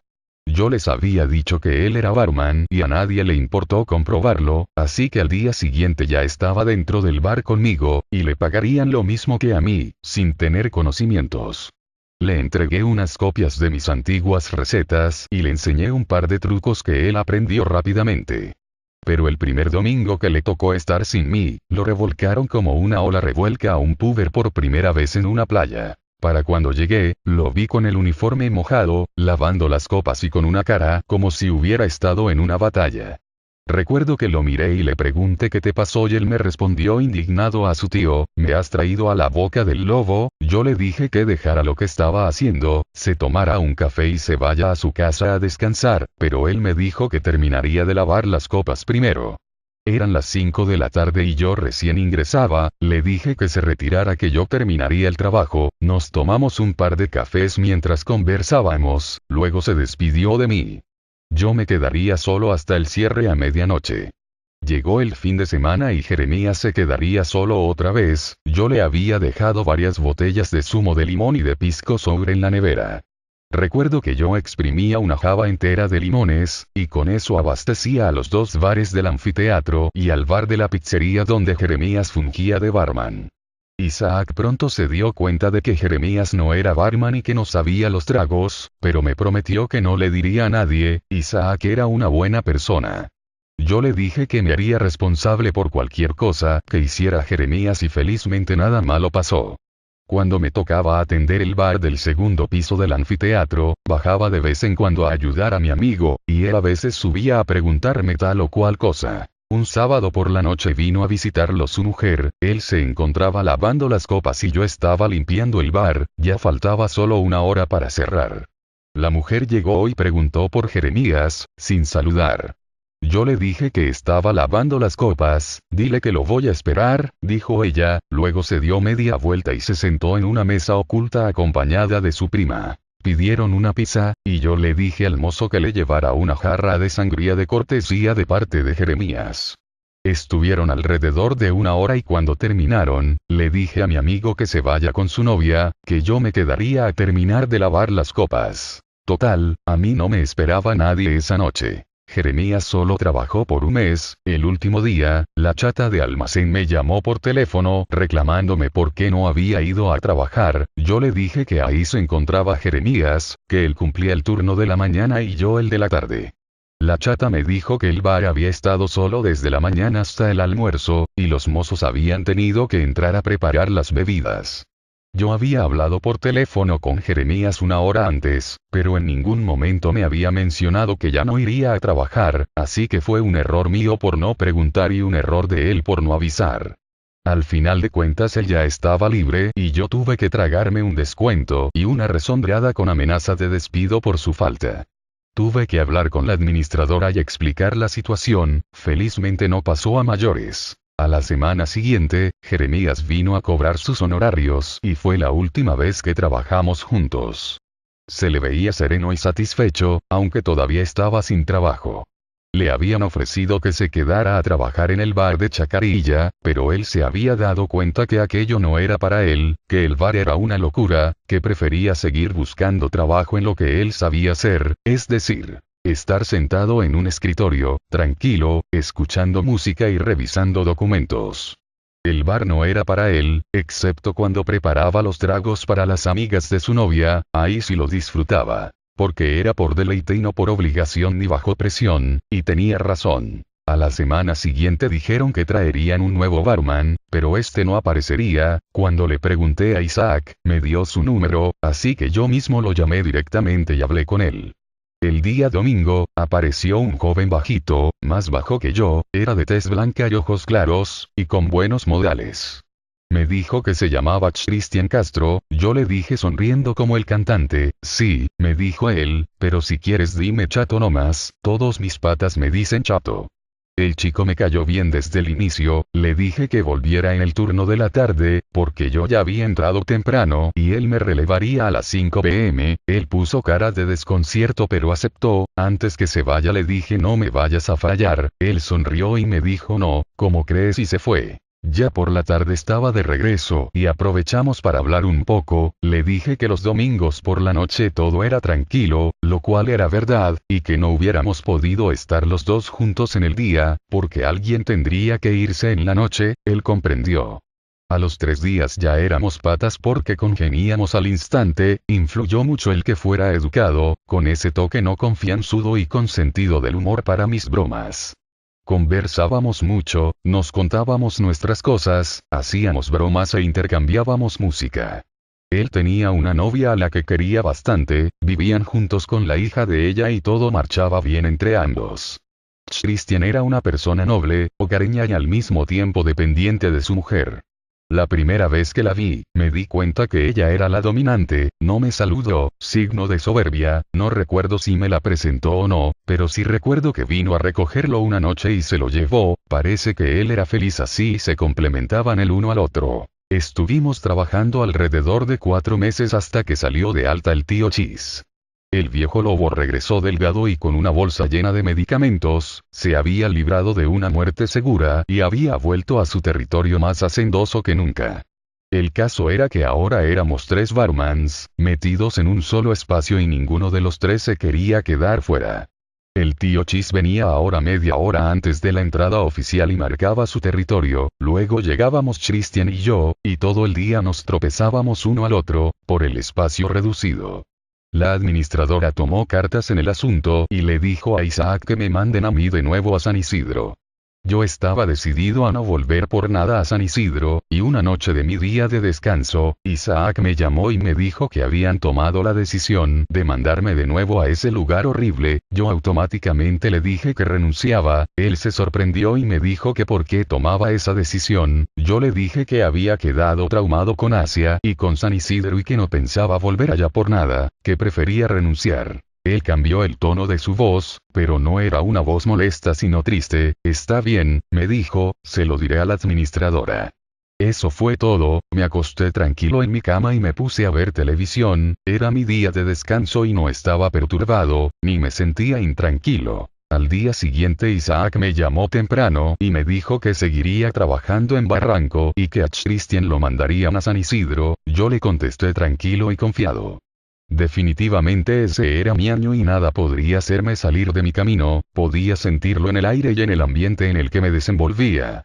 Barranco me pertenecía, Barranco seguía siendo mío y el 2014 también, ambos me pertenecían todavía y yo a ellos. Finalmente llegaron los primeros días de diciembre y a Christian lo mandaron al local de San Isidro a regañadientes, yo me quedé solo otra vez con el viejo barman, ese Jimmy y el otro chico. Se lo llevaron a San Isidro mejor, Jimmy, mejor, ya éramos muchos, bueno ya me voy, tú te quedas al cierre Jimmy o tío Chis, vaya nomás, yo me quedo, jejeje, ese Jimmy. Los mozos eran Bloody y Williams, el primero era un mozo tan hábil y rápido como el segundo, quien era de Piura y al que yo apodaba Bono Andino porque tenía un parecido al cantante de U2 pero mezclado con un zorro de los Andes. Los dos eran realmente rápidos y daban un buen servicio y tenían bastante sentido del humor. Nos hacíamos bromas cuando no había público y cuando empezaba la batalla con los clientes también. Ellos dos prácticamente eran los que armaban todo el salón, los demás estaban de relleno. El vino de la casa lo vendían por garrafas de 1,5 litros, y al público le agradaba. Nosotros nos vengábamos de los descuentos y de las horas extras no pagadas, vendiendo ese vino y en ocasiones la venta de la tercera jarra nos la repartíamos mitad y mitad, al final de la noche salíamos todos satisfechos y con algo de dinero en el bolsillo, era una forma de hacer justicia supongo. Gracias a las ventas de ese vino desconocido, de una región inhóspita de los Alpes italianos, todos podíamos tener para el taxi, al menos los fines de semana. Agradecíamos al vino de la casa, aunque nosotros le decíamos vino de la caja en son de broma, entendida solo por la complicidad que hay entre mozos y barmans. Massimo, el anfitrión del restaurante, era un don Juan empedernido, pero con un toque elegante y chistoso a la vez. Trataba bien a sus mujeres, las cuales venían a cenar y a beber de vez en cuando al restaurante. Sus amigas, eran jóvenes, adultas y maduras, con todas bebía vino y cerveza, pero siempre al final de la noche, entraba al bar y me pedía una botella de pisco, eso era lo que más le gustaba. Él decía: yo soy más peruano que italiano, a mí me gusta más el pisco que el vino, y puedo disfrutar de un seco con frijoles, tanto como de las pastas, este país es maravilloso. Después de servirle el pisco en una botella de agua mineral vacía, me agradecía y se lo guardaba en el saco, luego nos despedíamos y me retiraba, él se quedaba a cerrar el restaurante y luego se iba a celebrar con una de sus amigas a su departamento, que quedaba a solo 3 casas del restaurante. Massimo tenía una amiga, una actriz muy conocida de teatro y televisión. Ella era una mujer encantadora y seria a la vez, no era de las que venía a beber para acostarse con él, ella era su amiga y él la respetaba.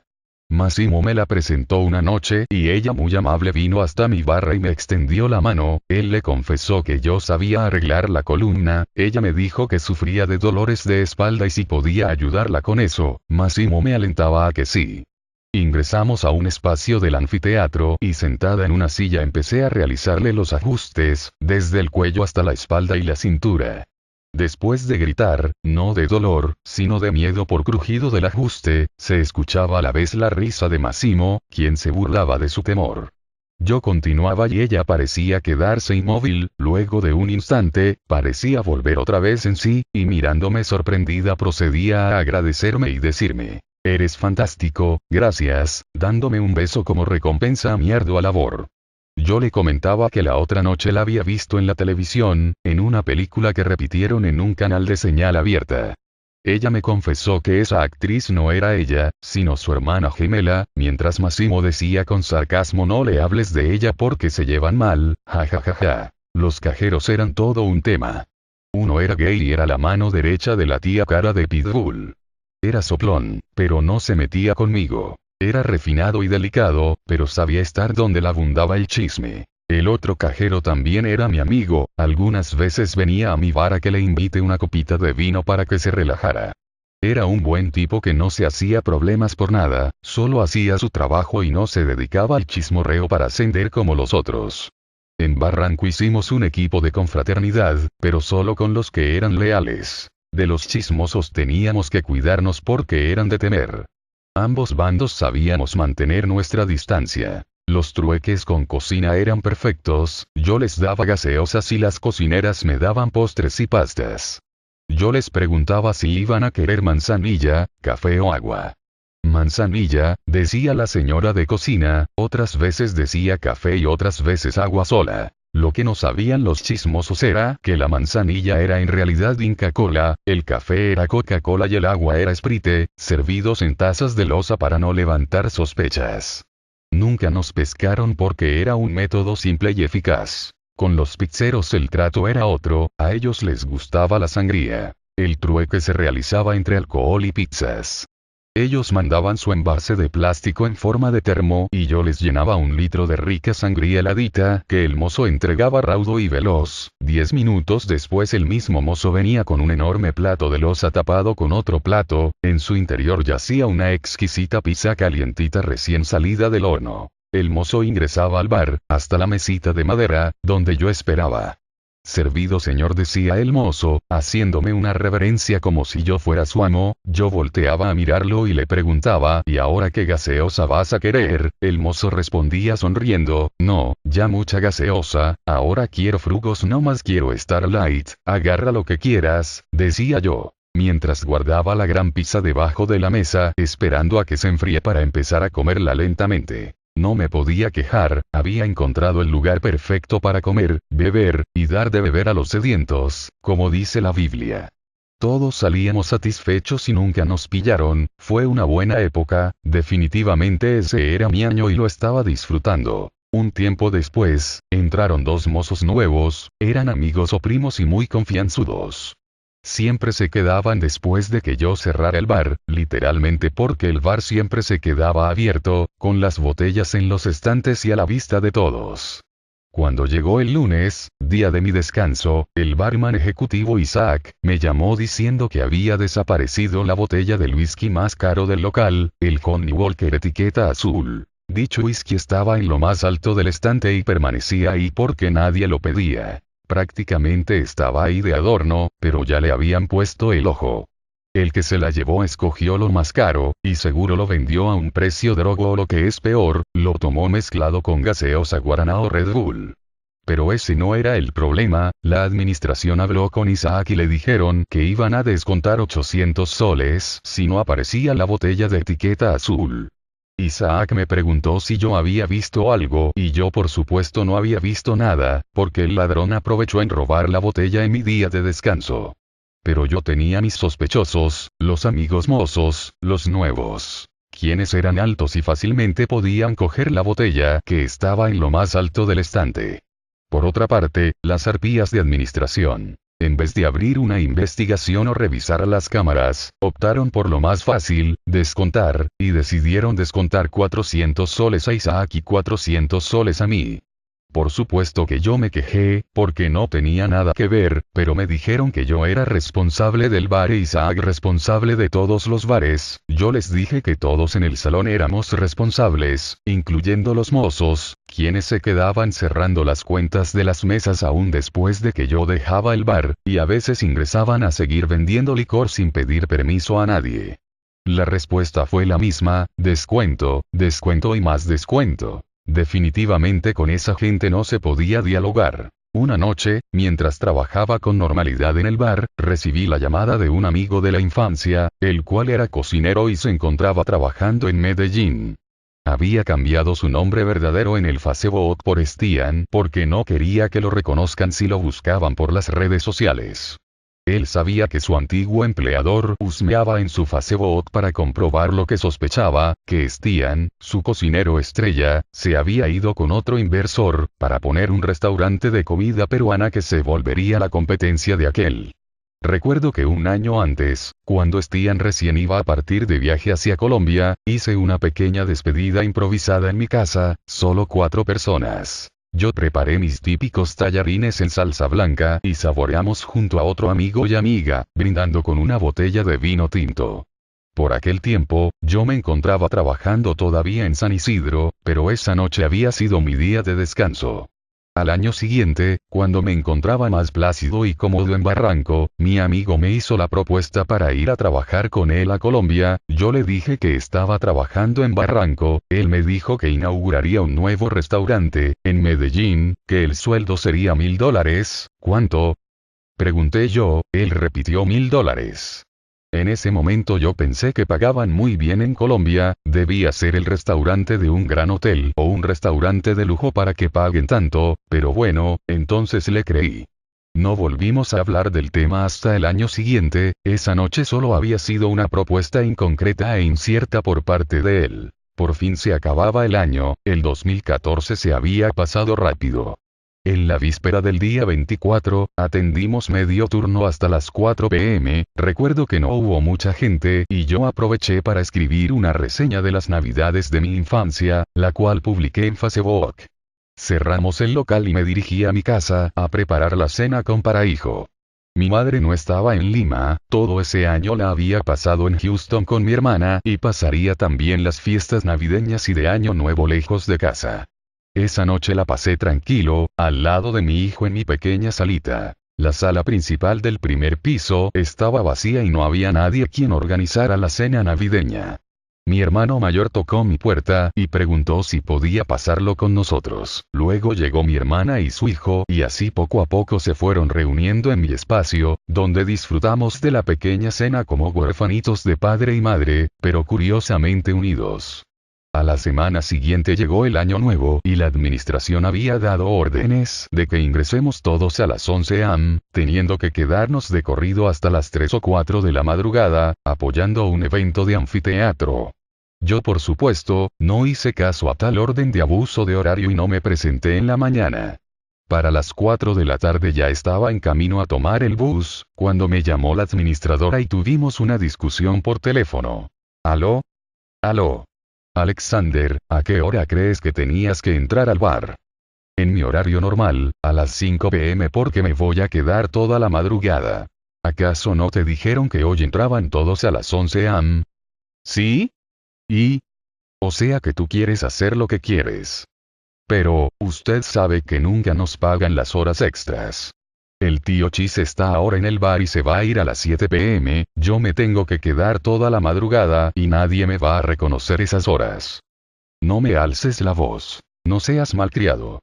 Pero es que no me escucha, yo trato de decirte, que el tío Chis está ahí, el bar no está solo como dices, yo ya estoy en el bus rumbo a Barranco. No entré a las 11 porque me parece un abuso tener que hacer doble turno cuando no me lo van a pagar, eso es todo. Ella se exaltó y yo también. Alex, ya te dije esto no se va a quedar así, pero entonces, ¿qué hago? ¿Voy o ya no quiere que vaya? ¿Cómo no vas a ir?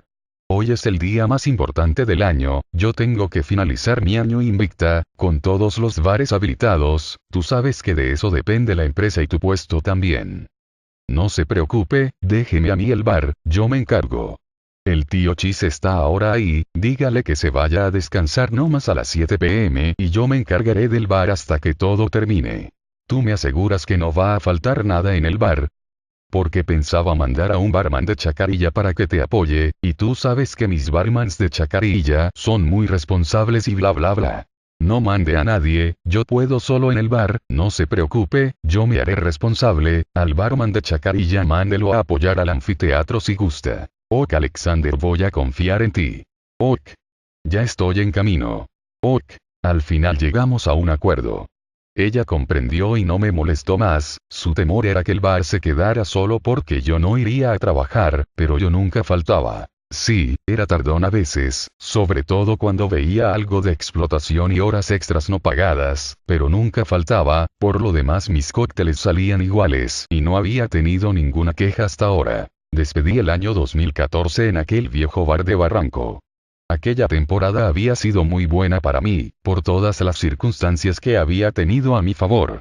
Después de dar las 12 campanadas, recibía el nuevo año 2015 con algunas señales que yo consideré de mala racha, y así fue. La primera señal fue que, se rompió mi pantalón de trabajo y tuve que ir a conseguir un hilo y una aguja a esas horas. Felizmente por ser noche festiva encontré abiertas todas las tiendas, así que pasé las 12 cosiendo mi pantalón encerrado en el baño. La otra señal, fue que el evento del anfiteatro estaba aburrido y a la 1 am ya no había ni una sola mesa en la pizzería, era la hora de huir. Una cocinera y una azafata que vivían cerca de donde yo vivo, me dijeron para ir con ellas en un solo taxi y así pagar menos. Yo por tonto no les hice caso y me quedé. A las 3 am salieron todos los mozos y cocineros y se metieron a un antro en el Boulevard de Barranco y yo entré con ellos. El ambiente era horrible, era como un sauna, no había ventilación, y la gente estaba borracha y sudando. Uno de los mozos estaba tan ebrio que empujó una jarra de cerveza y esta cayó al primer piso, rozando la oreja de un par de borrachos achorados, quienes subieron y por poco se pelean en grupo. En ese momento no lo soporté más, decidí salir con mi amigo el cajero y con otro cajero nuevo, quien estaba borracho por el alcohol. Nos metimos a una sanguchería frente a la plaza, donde por una moneda podías poner tus canciones favoritas en una rocola. Ahí pernoctamos escuchando buena música y conversando, solo tenía que esperar 2 horas para que amanezca, pero las horas se hacían eternas y no amanecía. A las 4:30, el cajero me dijo que se retiraba, dejándome solo con el cajero borracho, quien estaba dormido con la cara en la mesa.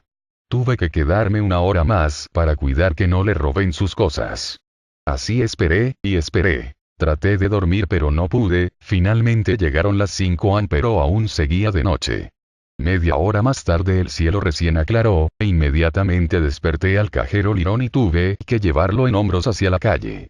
Finalmente salimos al parque de Barranco y vi con horror a toda una horda de mutantes y muertos vivientes saliendo de los antros, todos ebrios y cansados de beber y bailar. Los más malcriados orinaban en la gran puerta de la iglesia, no había autoridades ni policías, la plaza era tierra de nadie.